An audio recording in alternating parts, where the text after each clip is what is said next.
Principles of taxation లాలో మనకు కావాల్సిన basic అసలు రెసిడెంట్ని కనుక్కోవాలి. First resident, who is the resident. రెసిడెంట్స్కి కొన్ని కండిషన్స్ ఉన్నాయి. ఆ కండిషన్స్లో టూ టైప్స్ కండిషన్స్ అంటే ఒకటి బేసిక్ కండిషన్స్, ఇంకోటి additional conditions.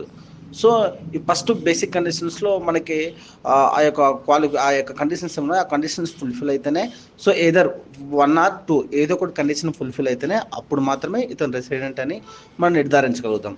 So first condition ఏమందంటే, so 182 days or more. 182 days కంటే తక్కువ ఉన్న అతను రెసిడెంట్ కాదు. 182 days తప్పకుండా మన ఇండియాలో అతను స్టే చేయాలి. ఆ 182 daysలో అతను అంటే మన ఇండియా క్రాస్ అయ్యే టైం కూడా లెక్కించబడుతుంది. Arrival time and departure time రెండు కూడా టేకప్ చేసుకుంటారు. ఒక డేకి 24 hours క్యాలిక్యులేట్ చేసుకుంటారు. సో సెకండ్ వన్ వచ్చేసి మనకు 60 days. 60 days ఎట్లా తీసుకుంటారంటే 60 days మాత్రమే కాదు, 60 days plus 365 days. 365 days. So suppose 23-24లో 60 days అతను ఇండియాలో స్టే చేస్తాను అనుకోండి. ఆ ప్రీవియస్ కాకుండా అంతకంటే ఇమ్మీడియట్ 4 years ఏవైతే ఉన్నాయో ఆ 4 yearsలో 365 days అతను ఇండియాలో ఉండాలి.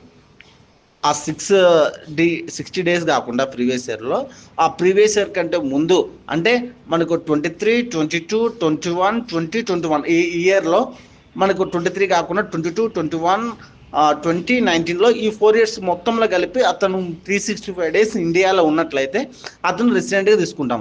ఇది మొట్టమొదటి basic condition. First 182 days compulsory ఉంటే, ఒకవేళ అది డిస్క్వాలిఫై అయితే సెకండ్ ఆప్షన్ ఏముంది, 60 days or 60 days plus 365 days and immediate 4 years. తర్వాత అడిషనల్ కండిషన్స్ ఏమున్నాయంటే మనకి అడిషనల్ కండిషన్స్ వచ్చేసి మనకు ఫస్ట్ కండిషన్ ఏముందంటే 10 yearsలో 2 years ఉండాలి. ప్రీవియస్ 10 years ఏముందంటే ఆ 10 yearsలో 2 years అతను ఇండియాలో ఉండాలి. ఒకవేళ లేదు అంటే తర్వాత 730 days ఇన్ 7 yearsలో 730 రోజులు 7 yearsలో ఉండాలి. ఈ రెండు కండిషన్స్ కూడా ఒకవేళ ఫుల్ఫిల్ అయితే అతడు ట్యాక్స్ పే చేయడానికి ఇండియాలో రెసిడెంట్గా ఎలిజిబుల్ అయినట్టు.